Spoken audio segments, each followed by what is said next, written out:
अधिक मास की अमावस्या मतलब अधिक मास विराम हुआ, श्रावण महीना वापिस लगा। इन दोनों का जो मिलन का बिंदु था उस दिन एक पुष्प काय का, जरा जम के बोलिए, कनेर का पुष्प भूलवश अनायास अचानक वो पुष्प शिव पर समर्पित हो गया। प्रदोष काल में कर देखिए, मेरा शिव ऐसी करुणा करेगा, 15 दिन के अंदर ही आपको खुशियां मालूम पड़ेगी।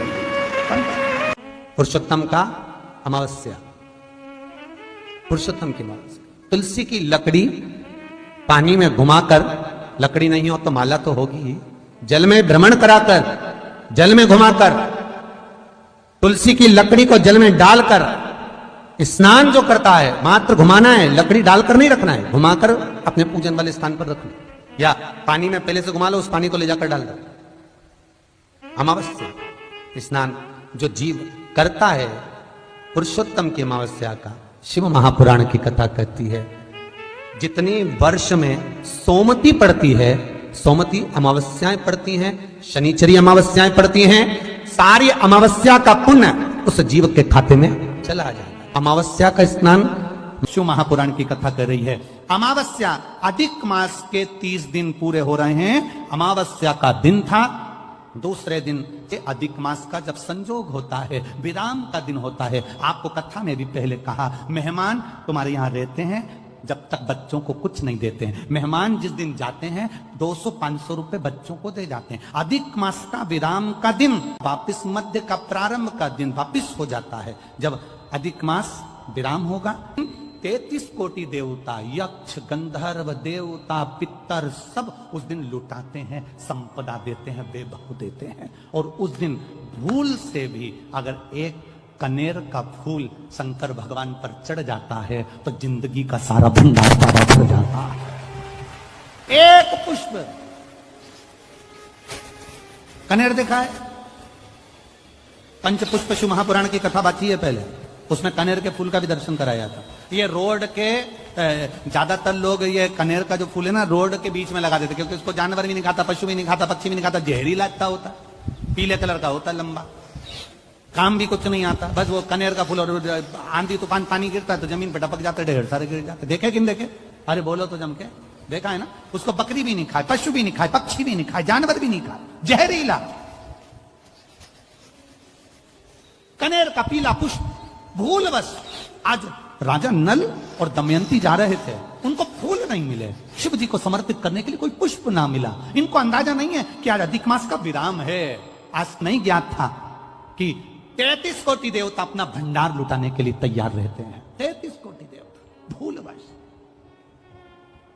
सोमती अमावस्या का फल ही यही है कि जिन वर कन्या का विवाह नहीं होता, जिन लड़का लड़की का विवाह नहीं होता, जिन पति पत्नी में आपसी में टकरार चल रहा हो, अदालत तक बात पहुंच गई हो, जिस घर में शांति नहीं रह रही हो, आपस में क्लेश बड़ा मचा हो, ऐसी हो गया मन में कि अब ये तनाव बहुत बढ़ गया है, संबंध टूट जाएगा, तो निवेदन है सोमती अमावस्या के दिन आप भी सोमती अमावस्या के दिन पीपल के वृक्ष के नीचे जाकर उस पीपल की पूजन कर उस पे कुंकु सिंदूर चंदन समर्पित कर कच्चे सूत से 7 परिक्रमा करिए। 7 बने तो 7, वैसे तो 108 लगाओगे तो आपके जीवन में सुखता आएगी। और ये वो सोमती अमावस्या पड़ रही है जिसको सोम पुष्प कहा जाता है। भगवान शंकर के लिए शुभ है। आप 108 फेरी लगाएं, चाहे दाने से लगाएं, चिरंजी से लगाएं, जिससे भी लगाएं, पीपल की पूजन करें, जल अर्चना करें। इतना निवेदन करता हूं कि आपके घर में अशांति नहीं हो सकती, परिवार में प्रेम जरूर बढ़ेगा। निवेदन है जिसके घर में क्लेश बहुत मचा हुआ है, या कोई पैसा खाकर चले गया, धन नहीं दे रहा, रुपया नहीं दे रहा, और बहुत मशक्कत कर लिए, हाथ जोड़ लिया, पांव पड़ लिया, रुपया नहीं दे रहा, तो काली तिल्ली को पानी में गला दीजिए और पानी में गलाकर उसको सुबह पीस लीजिए। सोमती अमावस्या के दिन सुबह पीस लो, पीस कर एक कटोरी में उसमें पीला चंदन मिला लीजिए, उसको लेकर जाइए। 1 लोटे में दूध और जल लेकर जाइए, 5 बेलपत्र लेकर जाइए, शंकर के मंदिर में पहुंचिए। शंकर जी के शिवलिंग को, वो जो तिल आपने पीसी है उस तिल को आप मिक्सर में मत पीसना, हाथ में कूटिए, हाथ से कूटिए या कोई बैलन से या कोई वस्तु से उसको पीसिए, और पीस कर उसका उत्तन तैयार करिए, उसमें चंदन मिलाकर शंकर के शिवलिंग को समर्पित करिए, शंकर के शिवलिंग को लगाइए।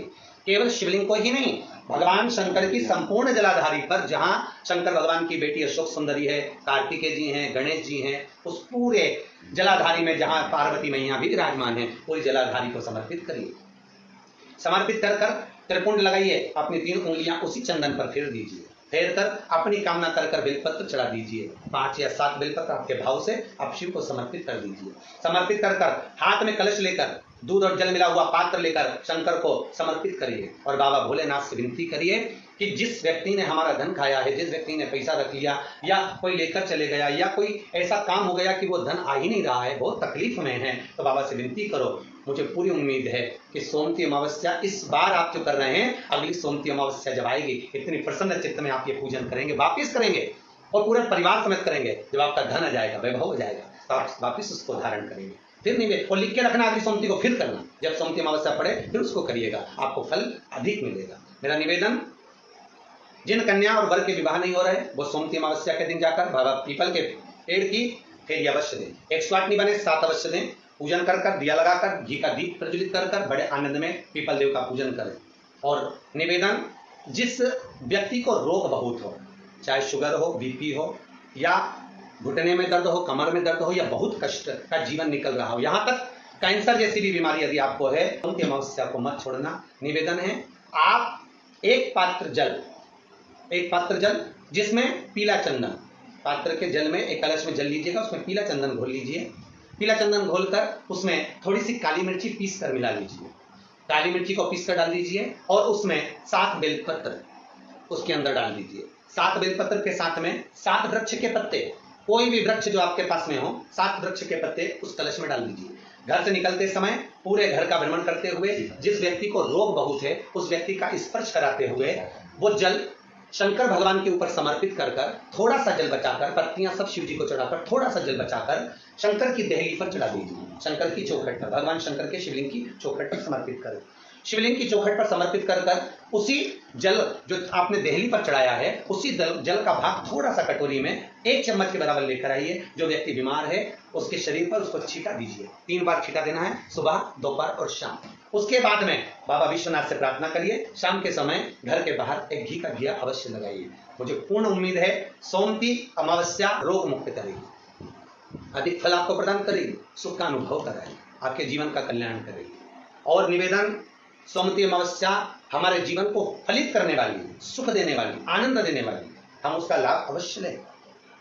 जो बच्चे पढ़ने में कमजोर है या कोई विद्या के लिए किसी एग्जाम में बैठ रहे हैं, गवर्नमेंट के एग्जाम में बैठ रहे हैं और बच्चे उस एग्जाम में पास नहीं हो पा रहे हैं या निकल नहीं पा रहे हैं, या कोई टीचिंग के लिए, बैंकिंग के लिए आप अप्लाई कर रहे हो, नहीं हो रहा है, निवेदन है, सोमती अमावस्या कल पड़ रही है, 2 स्वस्तिक आपको बनाना है। कितने स्वस्तिक बनाना है? 2 स्वस्तिक। एक स्वस्तिक कुंकू का पीपल के पेड़ पर बनाना है आपको। पीपल के पेड़ पर बनाने के बाद में जमीन पर, भूमि पर एक घी का दिया लगाना है। दूसरा स्वस्तिक शंकर के मंदिर की चौखट पर आपको बनाना है, किसी भी एक साइड में, चाहे राइट में बनाने चाहे लेफ्ट में बनाने। शंकर के मंदिर पर जो स्वस्तिक बनाओगे वो पहले पीपल के वृक्ष के बनाना है। पीपल के वृक्ष के बनाने के बाद में शंकर के मंदिर में शाम के समय आप जाकर स्वस्तिक बना सकते हैं। दोपहर से लेकर शाम तक कभी भी स्वस्तिक बनाएं और एक घी का दिया वहां रखता है। बस इतना याद रखना, पीपल के पेड़ के नीचे जो स्वस्तिक बनाओगे वहां जो घी का दिया लगेगा उसमें गोल बत्ती लगेगी, फूल बत्ती लगेगी। शिव मंदिर की चौखट पर जो दिया लगाओगे उसमें 2 बत्ती लगेगी, लंबी वाली, लंबी बत्ती 2 लगेगी घी की। वो बत्ती आपको शंकर के मंदिर पे दिया कहाँ रखना है? जहां स्वस्तिक बनाओगे उसी के ऊपर 2 बत्ती का दिया लगाओगे। उस समय पर दिए का जो बत्ती है उसका मुख अपनी ओर होना चाहिए और भगवान शंकर की चौखट पर प्रणाम कर कर, निवेदन कर कर, नमन कर कर आप आइए। आपके जीवन में सफलता प्राप्त होगी। आप जिस चीज की कोचिंग कर रहे हो, जिस चीज में उतरना चाहते हो, आपको वह फल प्राप्त होगा।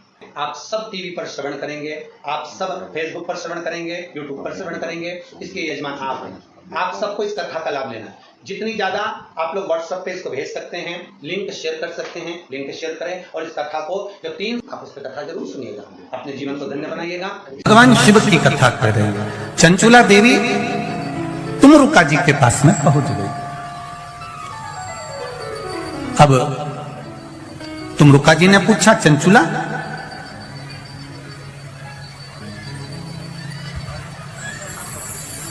तुम यजमान ढूंढने के लिए गई थी शिव महापुराण के लिए, किसी को जोड़े से बिठाना है, आप ढूंढने गई थी, कोई मिला? चंचुला देवी कहती हैं मैंने पार्वती जी से पूछकर शिव जी की आराधना करी, भगवान शंकर को जल चढ़ाया, शिव जी की पूजन करी, पर शंकर भगवान प्रसन्न ही नहीं होते, प्रकट ही नहीं होते। कारण क्या है? तुमरुका जी ने कहा तुम्हारे पूजन करने से शंकर प्रसन्न नहीं हो रहे, नहीं हो रहा है। कारण क्या है पता नहीं।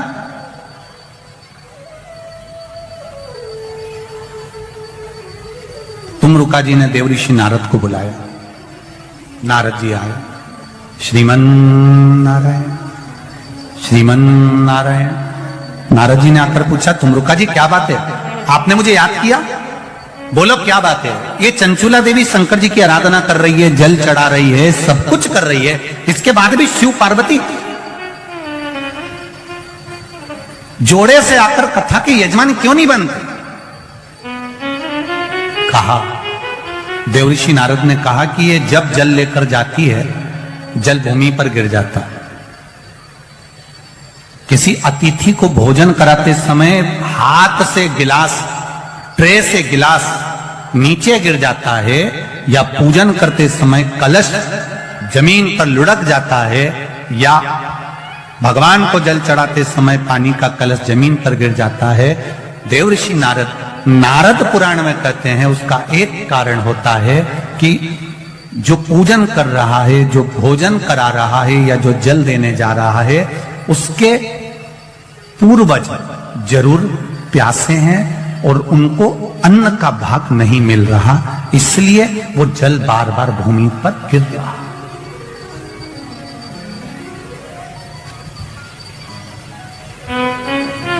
आपके साथ में भी अगर ऐसा होता हो, आप मंदिर में जा रहे हो और पानी लुढ़क गया, कलश छूट गया, गिलास किसी को पानी का दे रहे थे छूट गया, समझना हमारे पूर्वज, हमारे पितर, हमारे कुलदेव, हमारी कुलदेवी, हमारा स्मरण, कोई प्यासा है, कोई भूखा है, वो हमसे कुछ मांग रहा है, इसलिए हम उसको तो प्रसन्न नहीं कर पा रहे और दूसरे को प्रसन्न करने में लगे। हम कई बार कथा में कहते हैं, आज फिर कह रहे हैं, घर में धर्म पत्नी विराज रही है, घर के अंदर धर्म पत्नी रह रही है, तू कभी भी उससे प्रसन्न होकर बात नहीं करता, और ना जाने फोन पर जब भी बात करेगा तो चेहरे पे स्माइल रहती है। बोलो, जितने लोग बैठे हैं जरा ध्यान से बोलना, और जितने लोग कथा टीवी पर सुन रहे हैं, आप घर के व्यक्ति को प्रसन्न नहीं कर पा रहे और दुनिया को प्रसन्न कर लिया तो उसका फल मिल जाएगा। पितृ घर के दुखी, देव घर के दुखी, कुलदेव घर के दुखी, और आप दुनिया को जल दे रहे, उसका लाभ क्या? तो कहा इसका कोई कारण तो जरूर है, इसका कोई तत्व तो जरूर है, इसलिए मेरे शायद ये जल जो है प्रसन्न नहीं हो रहे हैं। उसका कारण क्या हो सकता है? तो कहा इसीलिए प्रसन्न नहीं।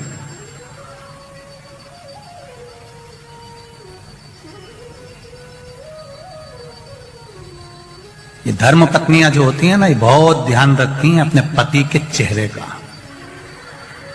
ये केवल करवा चौथ पे चेहरा नहीं देखती है, तो इस अंदाजे में मत रहना कि करवा चौथ पे अकेले वह चलनी में मुंह देख लिया। ये वो करवा चौथ पे जो मुंह देखती हैं, उस स्माइल को बाकी के दिन की स्माइल से मैच करती रहती है पूरे साल।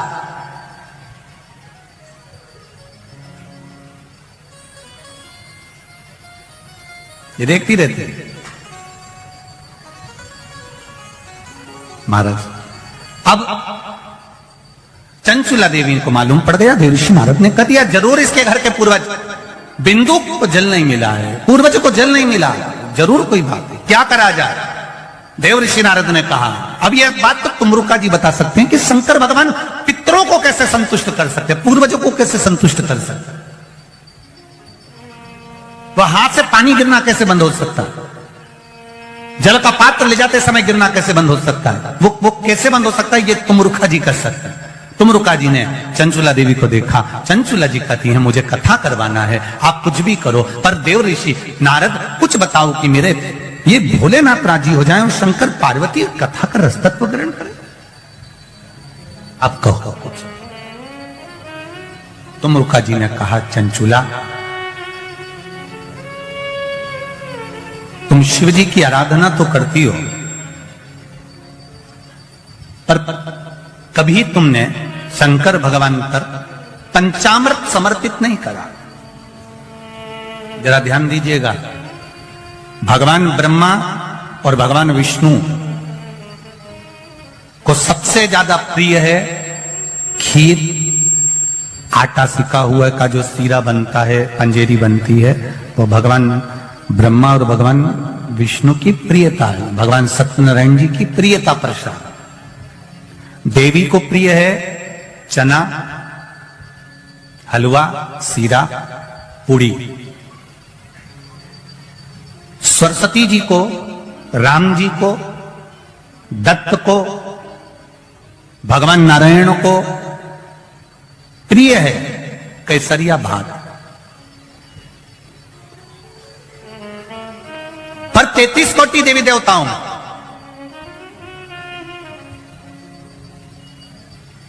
केवल एक भगवान देवाधिदेव महादेव ऐसे हैं जिनकी प्रियता केवल बेलपत्र और पंचामृत। अब जरा अच्छे से समझ जाना, बहुत ध्यान लगाकर सुनना। बेलपत्र और पंचामृत है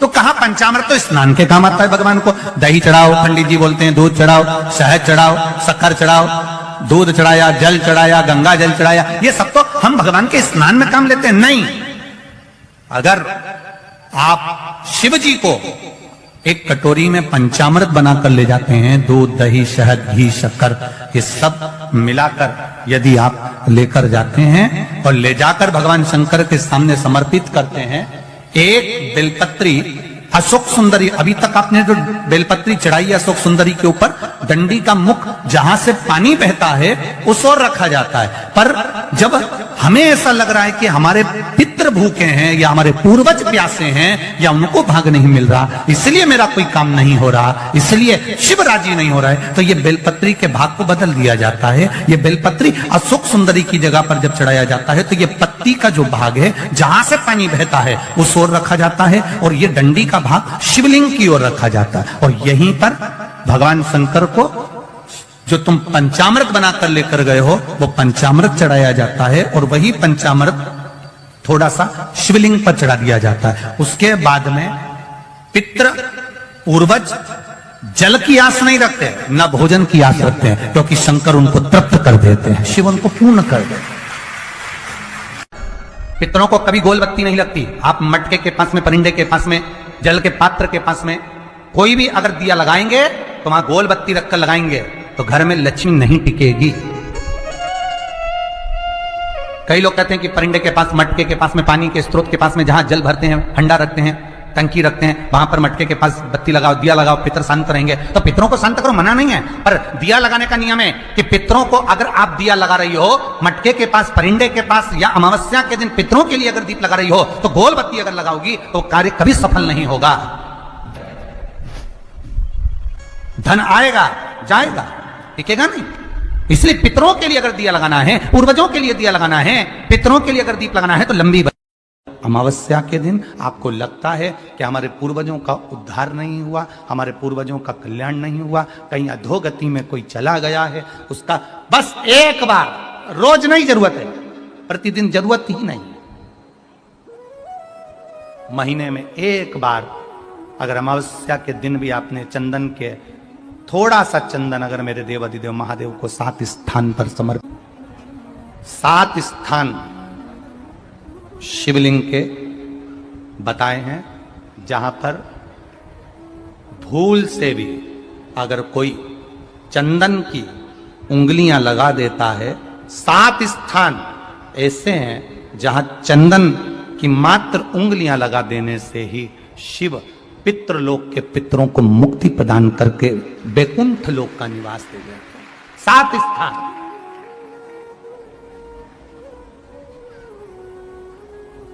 और वो 7 स्थान जो चंदन के बताए गए, पहला भगवान देवाधिदेव महादेव के शिवलिंग पर चंदन का लेपन। समझ लेना जरा बहुत अच्छे से। आपको लगता है स्वप्न में कोई मुर्दे दिख रहे हैं या कोई जल रहा है या कोई मर रहा है या कोई चला गया है, ऐसा भय लगता है, बच्चों को मानी भेजूंगी ऐसा हो जाएगा, पति को मानी भेजूंगी ऐसा हो जाएगा, कोई हमारे कोई गलत तो नहीं कर रहा है, आपको लगता है। 7 स्थान चंदन के बताएं महाराज। पहला शिवलिंग, दूसरा जहां गणेश जी का स्थान है, मालूम है ना सबको, जम के बोलो जरा, मालूम है ना सबको, जहां गणेश जी का स्थान है वहां अलग से गणेश जी बैठे, वहां नहीं, शिवलिंग में जलाधारी के ठीक सामने, राइट में गणेश, लेफ्ट में कार्तिकेय, बीच में अशोक सुंदरी। तो पहला चंदन बाबा के शिवलिंग पर, दूसरा गणेश जी पर चंदन की उंगली, तीसरा सदानंद कार्तिकेय पर चंदन की उंगली, चौथा अशोक सुंदरी पर चंदन की उंगली, पांचवा जलाधारी पर चंदन की उंगली, छठा जो शिवलिंग का जल बह रहा है इसके ठीक विपरीत की ओर चंदन की उंगली, और सातवां चंदन नंदी के मस्तक के ऊपर जो 2 सींग लगे रहते हैं उस पर चंदन की उंगली। ये कब लगाई जाती है, या तो किया है। अशोक यहां पर वर्णन कर रही है, मैना, धन्या और कला की कथा कर रही है। तीनों ने सनकादि ऋषियों से मांगा। चंदन भगवान को अति प्रिय होता है, और चंदन ही एक ऐसा होता है जो पितरों को भी प्रिय होता है, जिसका स्पर्श मात्र लगने से पूर्वजों का कल्याण हो जाता है, वो चंदन का। 7 छोटी सी एक कटोरी, उस कटोरी में धान भर लीजिए, चावल, उसमें एक लौंग और एक बेलपत्र, बस ये रख लीजिए। जो हंडा होता है घर में, पानी का मटका होता है, पितरों का जो स्थान होता है जहां पानी पीते हैं अपन, मटका, हंडा, टंकी, बाल्टी, जो भी हो। आजकल तो लोग आरओ लगा लिए हैं तो नीचे भी तो मटका रखते होगे, हंडा रखते होगे, टंकी रखते होगे, उसी के पास में वो कटोरी रख दीजिए। 14 की रात्रि, अमावस्या के दिन उस कटोरी का चावल, बेलपत्र, ये सब शिव मंदिर के अंदर आप कोई भी एक स्थान पर, कोई दोने के अंदर रखकर या कागज के अंदर रखकर, शिव स्थान पर, शंकर के मंदिर में शिवलिंग को केवल स्पर्श कर कर जमीन पर ही उसको एक कागज में या दोने में, उसको जहां जलाधारी होती है उस जलाधारी के पास में गणेश वाले स्थान पर अन्न रखते हैं। जब हम चावल और एक बेलपत्र और एक लौंग जो रखते हैं वो हम गणेश जी वाले स्थान के साइड में रखते हैं, नीचे की ओर रखते। और मेरा बहुओं से निवेदन है, बेटियों से निवेदन है, माताओं से निवेदन है, आपको कह दिया कि पितृदोष है तो आपको घबराना नहीं है कि महाराज जी मुझे क्या करना पड़ेगा। पितृदोष है, एक चावल का दाना घर में से लीजिए, हथेली पर रखिए, पानी का जो मटका होता है, हंडा होता है, पानी का जो मटका है, हंडा है, जहां पर रसोई घर में तुम पानी रखते हो, उस हंडे के पास में, मटके के पास में उस चावल के दाने को लेकर जाइए, अपने पितरों का स्मरण कर स्वधा स्वधा स्वधा स्वधा स्वधा 5 बार बोलकर शंकर भगवान के शिवलिंग पर, तुम्हारे घर में शिवलिंग हो तो घर में, और अगर मंदिर में शिवलिंग हो तो मंदिर में, उस चावल के दाने को चढ़ा दीजिए। कैसा भी पितृदोष होगा समाप्त। घर में यदि क्लेश उत्पन्न हो जाता है,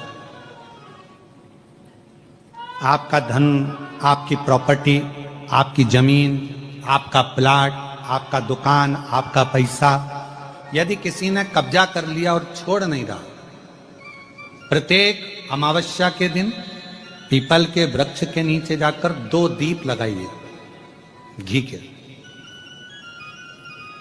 दोनों दीप के सामने एक हल्दी का चावल, एक कुंकू का चावल का दाना रख दीजिए, और स्वधा स्वधा स्वधा स्वधा 3 बार कह दो, और स्मरण करो, हे हमारे कुलदेव, पितृदेव, शिवदेव, महादेव, कृपा कर कर मेरा जो जमीन है, मेरा जो धन है, मेरी जो प्रॉपर्टी है, मेरा पैसा लोगों ने हथिया लिया, देते नहीं। अपना गोत्र बोलकर स्मरण कर कर, बाबा मेरा धन मुझे वापिस ला कर दो। एक अमावस्या पर करो, फिर अगली अमावस्या करो, ऐसे 2-4 अमावस्या करोगे। जिसने ले रखा है वो खुद सोचेगा कि मुझे क्या हुआ, कि मुझे देना है, उसका पैसा चुकाना है, धन रखेगा नहीं। पितृ स्वधा का नाम स्मरण करते से, जब हम सुधा सुधा सुधा सुधा कहते हैं, पितृ उसको स्वीकार करते हैं। जैसे अग्निदेव की धर्म पत्नी स्वाहा, क्या है, जम के बोलो जरा, स्वाहा। जब हम यज्ञ करते हैं, सांकल ले देते हैं, ओम वैष्णवे स्वाहा, स्वाहा बोलते से ही अग्नि देवता की धर्म पत्नी उस भाग को देवताओं को देती है। उसी तरह तर्पण, तिलांजलि, पिंड, तर्पण आदि जितने भी हम पितरों के लिए कर्म करते हैं उसमें हम स्वधा स्वधा बोलते हैं। जब स्वधा बोलते हैं तो वो स्वधा पितरों को भाग देती है और पितरों से कहती हैं ये मेरा बेटा दुखी है, इसको ये तकलीफ है, इसको ये कष्ट है, तुम इसका ये कष्ट पितृदेव मिटा दीजिए, महादेव की आज्ञा है, इसको सही कर दीजिए। करते अगर किसी व्यक्ति के जीवन में खो गया, कर्जे में डूब गया, कर्जा बहुत हो गया, पैसा चले गया, गाड़ी चली गई, मकान चले गया, सब गिरवे रखा गया, सब कुछ समाप्त हो गया, उसको प्रत्येक प्रदोष को, प्रत्येक अमावस्या को घी का दीप किसी भी पेड़ के नीचे, ये 5 वृक्ष बताए हैं पितृभाव के, उन 5 वृक्ष में से कहीं पर भी बड़, पीपल, आंवला, शमी, बेलपत्र आदि 5 वृक्ष में से किसी भी वृक्ष के नीचे प्रज्वलित करे और काम ना करे, उसका कर्जा चूकता ही है।